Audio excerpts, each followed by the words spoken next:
네, 우리 하나님 말씀은 마태복음 17장 우리 1절부터 8절입니다.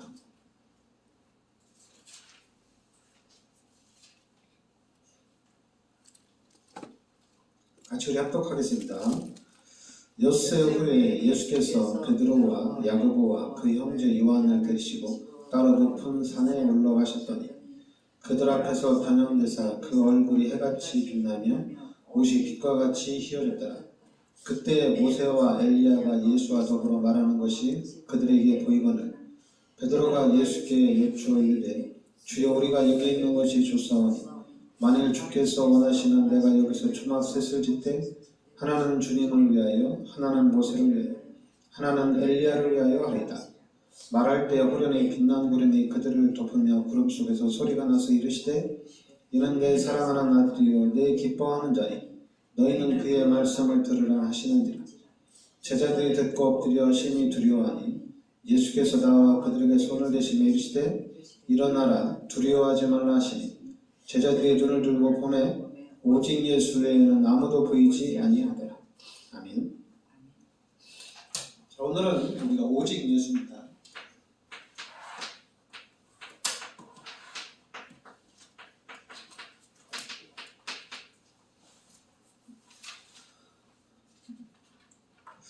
예수님께서 베드로와 야고보와 요한을 데리고 높은 산에 이렇게 올라갑니다.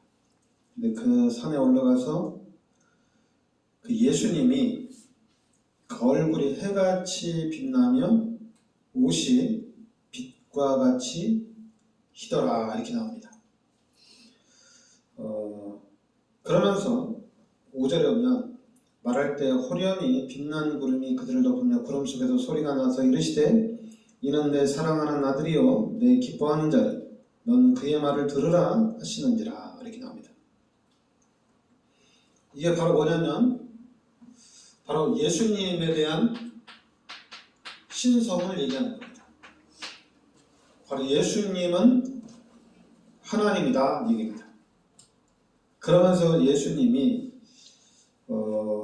16장 한 20절, 21절에 보면 고난을 받고 죽임을 당하고 제3일에 살아나야 할 것을 제자들에게 비로소 나타내시리니. 그러니까 예수님이 고난을 받고 죽임을 당하고 제3일에 다시 살아나야 된다는 얘기입니다. 그러니까 베드로가 예수님이 왜 죽냐고, 하나님이 왜 죽습니까? 왜 고난을 받습니다? 이렇게 얘기하는 거죠. 그러니까 23절 예수께서 돌이키시며 베드로에게 이르시되 사탄아 내 뒤로 물러가라. 너는 나를 넘어지게 하는 자로다. 내가 하나님의 일을 생각하지 아니하고 도리어 사람의 일을 생각하는도다. 그런데 24절에 예수께서 제자들에게 이르시되 누구든지 나를 따라오려거든 자기를 부인하고 자기 십자가를 지고 나를 따를 것이니라. 누구든지 제 목숨을 구원하고자 하면 잃을 것이요 누구든지 나를 위하여 제 목숨을 잃으면 잡되리라. 사람이 만일 온 천하를 얻고도 제 목숨을 잃으면 무엇이 유익하리? 사람이 무엇을 주고 제 목숨과 바꾸겠느냐 이렇게 나옵니다. 그러니까 예수님은 하나님이죠. 그러니까 예수님이 하나님이신데 이 하나님께서 우리의 모든 죄를 십자가에서 담당하신다는 얘기입니다. 그러니까 바로 예수님이 또 우리의 구속자라는 얘기입니다. 그러니까 우리의 모든 죄를 십자가에서 대신 짊어지신다는 얘기죠. 그러면서 3절에 보면 그때 모세와 엘리야가 예수와 더불어 말하는 것이 그들에게 보이거늘. 그러니까 모세와 엘리야가 예수님과 더불어 말했다 이렇게 얘기죠. 그러니까 4절에 베드로가 예수께 여쭈어 이르되 주여 우리가 여기 있는 것이 좋사오니 만일 주께서 원하시면 내가 여기서 초막셋을 짓되 하나는 주님을 위하여 하나는 모세를 위하여 하나는 엘리야를 위하여 하리다 이렇게 나오죠. 그러면 바로 모세는 창세기, 출애굽기, 레위기, 민수기, 신명기를 기록한 진짜 율법의 그러니까 율법, 하나님으로부터 율법을 받은 사람이고 또 십계명을 하나님께 받은 사람이죠. 그러니까 구약의 대표적인 인물이죠. 그리고 이제 여러분 엘리야도 그 선지자 중에 좀 대표적인 그런 선지자입니다. 그런데 예수님은 이 두 사람의 사역을 예수님이 다 완성을 했다는 얘기죠. 바로 이 부분을 완성하신 분이 바로 예수님이란 얘기죠. 그러니까 예수님이 이 땅에 오셔서 율법을 완성하시고, 예수님이 이 땅에 오셔서 우리의 모든 죄를 십자가에 대속해 주시고, 그리고 이 예수님이 바로 하나님을 만나는 유일한 길이 되어주셨다는 얘기입니다. 그러면서 이제 그러니까 여러분들이 말씀을 들으면서 예수가 우리의 참 구원자구나. 바로 예수가 나의 하나님이구나. 여러분 베드로가 예수가 그리스도라고 고백하고, 베드로가 또 이 변화산에 올라가서 예수님과 함께 변화산에 올라가서 하나님의 음성을 듣고, 그런데 이 베드로가 예수님이 잡혀갔을 때, 그 예수님이 죄인으로 이렇게 이제 십자가에 달려 들어가실 때, 그 따르던 무리들도 다 잡았거든요. 그러니까 베드로 보고 너도 예수님과 함께 있던 사람이 아니냐? 그러니까 베드로가 자기는 아니라고 얘기합니다. 그러니까 베드로가 3번이나 부인하죠. 그래서 이제 닭이 울죠. 그러면서 예수님이 그 베드로에 대한 그 예언을 그때 이제 생각이 나서 베드로가 하나님 앞에 회개합니다. 그러면서 이제 그러니까 예수가 그리스도라고, 예수가 하나님이라고 고백을 했는데도 큰 사건과 고난이 오니까 부인하고 도망간다는 얘기입니다. 그럼 베드로가 언제 생명 걸고 헌신했느냐? 바로 예수님이 부활하시고 난 이후에 40일 동안 집중적으로 제자들을 양육을 합니다. 그리고 이제 예수님이 제자들이 보는 앞에서 천사들과 함께 하나님의 나라로, 하나님 보좌 우편으로 승천하십니다. 그리고 이제 마가다락방에 모여서 그 성령 받기를 간절히 기도하죠. 그래서 베드로가 그 마가다락방에 임한 성령의 충만함을 받고 그때부터 생명 걸고 헌신을 한다는 얘기입니다. 그러니까 여러분들이 예수를 믿고 구원을 받았어요. 그러면 당연히 우리가 그 예수님께 헌신을 해야 되잖아요. 당연히 헌신을 해야 됩니다. 헌신을 하는데 잘 모르잖아요.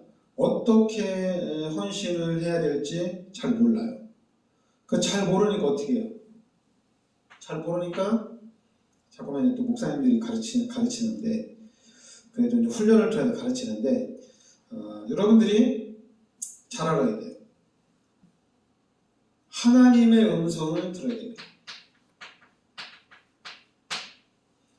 여러분들이 말씀을 읽거나 말씀을 듣거나 말씀을 보거나 또 이제 훈련을 통해서 하나님의 음성을 여러분들이 들어야 돼요.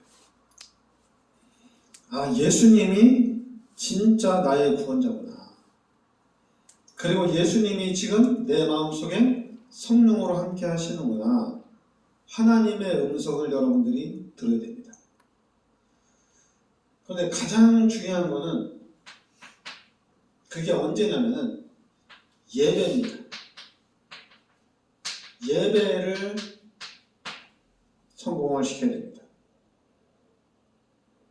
그래서 예배를 통해서 여러분들이 말씀이 나의 말씀으로 각인이 된다는 얘기입니다. 이건 참 여러분 이거는 좀 비밀인 것 같아요. 비밀인 것 같아요. 목사님들도 예배를 통해서 말씀이 각인되는 거거든요. 근데 자꾸만 이 목사이기 때문에 성도들을 잘 가르쳐 주어야 되잖아요. 근데 성도들을 잘 가르쳐야 되는데 그러다 보니까 그러면은 성도들을 진단하고 필요한 부분을 잘 도와줘야 되잖아요. 근데 이게 진단이 잘 안 되면 어떻게 됩니까? 진단이 잘 안 되면은 당연히 이제 성도들이 힘들어하죠. 아니 머리 아픈데 배 아픈 약 주면 안 되잖아요. 그래 배 아픈데 머리 아픈 약 주면 안 되잖아요. 계속 힘들잖아요. 그죠? 아니 다리가 아픈데 팔 아픈 약 주면 안 되잖아요. 딱딱 잘 도와줘야 되잖아요. 그렇다면은 잘 도와줬다면은 교회는 계속해서 아마 성장을 해 나갔을 겁니다. 잘 도와주니까. 뭐 육신적으로 봤을 때 이제 병원도 그렇잖아요. 의사 선생님이 잘 치료하고 그리고 병을 정확하게 진단하고 도와주면은 사람들이 그 병원으로 계속해서 몰리는 거예요, 그죠? 왜냐하면 명의니까. 똑같은 거예요. 교회도 성도들을 잘 도와주면은 계속해서 성도들이 교회로 온다는 얘기입니다.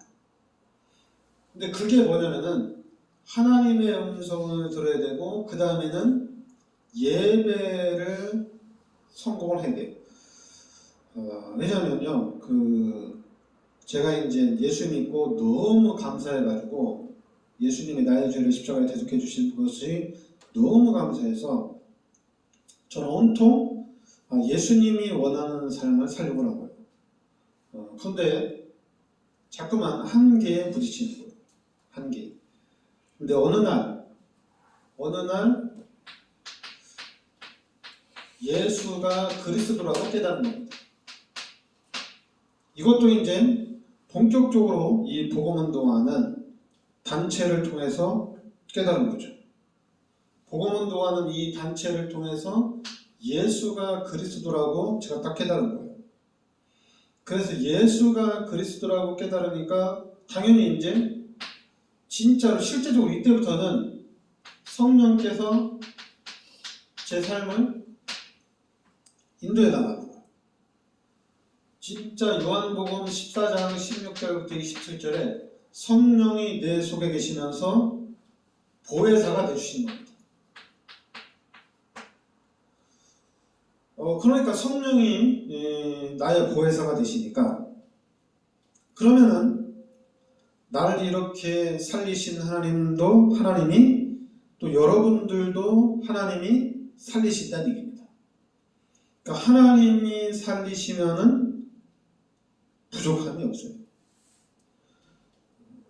왜냐하면 하나님은 완벽하게 우리를 성장시키기 때문에 하나님이 우리를 살린다면은 당연히 부족함이 없는 거죠. 그래서 교회 부흥과 육신적으로 볼 때 교회 부흥과 숫자는 좀 늦을지라도 하나님이 우리 교회를 성장시키도록 해야 되겠다. 하나님이 우리 성도들을 살리는 그 부분이 체험될 수 있도록 내가 도와줘야겠다. 그래서 그럼 제가 할 수 있는 게 뭐냐? 제가 할 수 있는 거는 이쪽 부분은 기도하자. 이게 가장 빠른 거거든요. 여러분들이 기도할 때 누가복음 11장 13절에 하나님이 성령을 보내주시는 거죠. 또 여러분들이 기도할 때 계시록 8장 3절 9절에 하나님이 천사를 보내주시거든요. 그러니까 우리가 기도할 때 예수 그리스도 이름으로 기도할 때 성령이 역사하고 천사들이 동원되니까 어떻게 돼요? 당연히 우리 자신이 살아난다는 얘기입니다. 그러니까 반대로 또 사단은 어떻게 해요? 반대로 사단은 우리가 기도하지 못하게 하고 하나님의 말씀 속으로 들어가지 못하게 하는 거예요. 예배에 성공하지 못하도록 사단이 계속 방해합니다. 그러니까 내가 왜 예배를 실패하는지도 몰라요. 내가 예배를 성공하는지 실패하는지 잘 몰라요. 그러면은 이게 그러니까 처음부터 가야 돼요. 처음부터. 그러니까 처음부터 가는 거는 다른 거 아니에요. 다른 게 아니라 뭐냐면은, 그러니까 예수님이 십자가에서 나의 모든 죄를 다 끝내시는 거예요. 그러니까 여기서부터 가야 돼요. 내가 죄인인데 예수님이 십자가에서 나의 모든 죄를 대속해 주셨다는 얘기입니다. 그러면 이 사실이 평생, 우리는 평생 감사하고 가야 됩니다.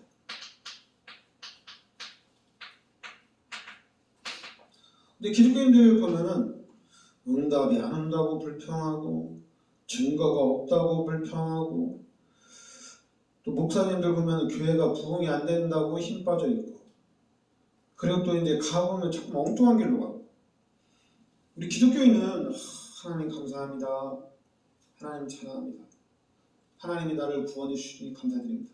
예수님을 이 땅에 보내주셔서 나의 모든 죄를 십자가에 대속해 주시니 감사합니다.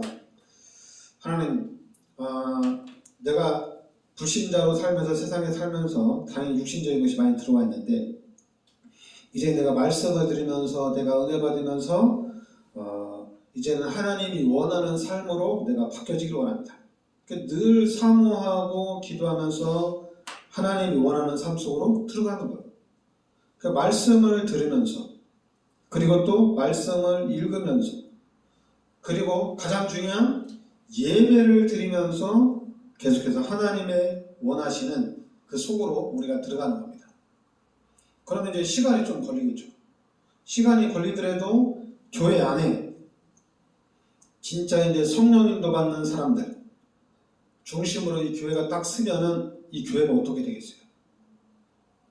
당연히 지역 복음만, 민족 복음만, 세계 복음 하는 겁니다. 그러니까 인도네시아도 제가 인도네시아 캠프 하면서 선교사가 저래도 될까? 그러면서 막 선교사를 내가 막 가르치려고 하고 이러면 되겠어요? 그러면 이게 잘 안 되죠. 왜냐하면 선교사 자신도 훈련받고 자기가 어떻게 하려고 하는데 자꾸 그냥 유수분 목사가 와가지고 이렇게 해라 저렇게 해라 그렇게 하면 되겠냐? 이러면은 같이 못 간다고. 힘들다고. 그런데 뭐하냐?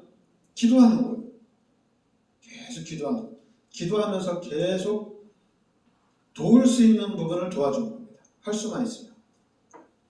그러니까 시간이 흘러가면서 문이 쫙 이렇게 열려져 나가는 거예요. 문이 열려져 나가는 거예요. 지금 하나님이 여러분들을 통해서 우리 인도네시아 문을 열어주셨는데 이 문이 큰 문입니다. 그러면서 이제는 또 이제 목사님들 몇 명이 모여서 또 인도네시아를 같이 선교하겠다는 팀이 구성됐죠. 그러니까 이거는 또 더 큰 힘이 되는 겁니다. 그래서 이제 이 팀을 또 데리고 가는데 당연히 목사님들이 여러 명이 모이면 이런 사람도 있고 저런 사람도 있고 서로 힘들어요. 그것도 힘들다고 쟤는 저래서 한다. 얘는 이래서 한다. 이러면 또 일이 안 돼요. 뭐 하냐면은 기도하는 거예요. 기도하면서 하나님이 어떻게 인도해 나가시는지 이걸 계속 찾아가면은 사람이 모이면 모일수록 이게 큰 힘이 되는 겁니다. 근데 본인이 나 자신이 하나 어떻게 팀을 짰는데도 이상한 사람들만 보내주세요. 이러면은 팀이 안 돼요. 근데 하나님을 끝까지 믿고 기도하면서 가면은 그냥 하나님이 우주 만물 운행에 나가시는 거잖아요. 그러니까 그 하나님의 역사가 보이는 겁니다. 그래서 우리 교회가 여러분과 제가 하나님이 세계복음화를 위해서 불러주셨는데 그 세계복음화를 위해서 내가 어떻게 하느냐 가장 중요한 거는 일단은 예수가 그리스도입니다. 그러니까 예수가 그리스도가 돼야 됩니다. 그러면 그 다음에는 뭐하냐? 그 다음에는 예배입니다. 예배를 계속 성공을 시켜야 됩니다. 저도 그렇고 여러분도 그렇고 예배를 성공을 시켜야 됩니다. 그러니까 어떻게 성공시키느냐? 목사님들 그러거든요. 성도들이 졸면 안 된다고 유머를 자꾸 하거든요. 그러면 안 되고 기도해야 됩니다. 기도해야 돼요. 여러분, 우리 후대를 어떻게 살리느냐? 우리 후대가 세계고마 일꾼으로 성장하는데 어떻게 하느냐? 기도하면 됩니다. 믿고 기도하면 하나님이 반드시 역사하실 줄 믿습니다. 네, 기도하겠습니다. 하나님, 은혜를 감사드립니다. 하나님께서 이 시대 저희들을 그리스도의 비밀 속으로 인도하여 주시니 감사드립니다. 예수가 그리스도라는 이 언약을 붙잡고 지금 나와 함께 하시는 하나님의 인도를 잘 받아나갈 수 있게 하여 주시옵소서. 그래서 지역과 민족과 세계를 살리는 증인이 되게 하여 주시고, 또한 룻의 가문과 같이 우리 후대에 다윗의 축복을 누리게 하여 주시옵소서. 예수 그리스도의 은혜와 하나님의 크신 사랑과 성령의 내주인도 역사하신 이 시대적인 축복 속에 들어와 있는 우리 전도자들 머리 위에 항상 함께 있을지어다. 아멘.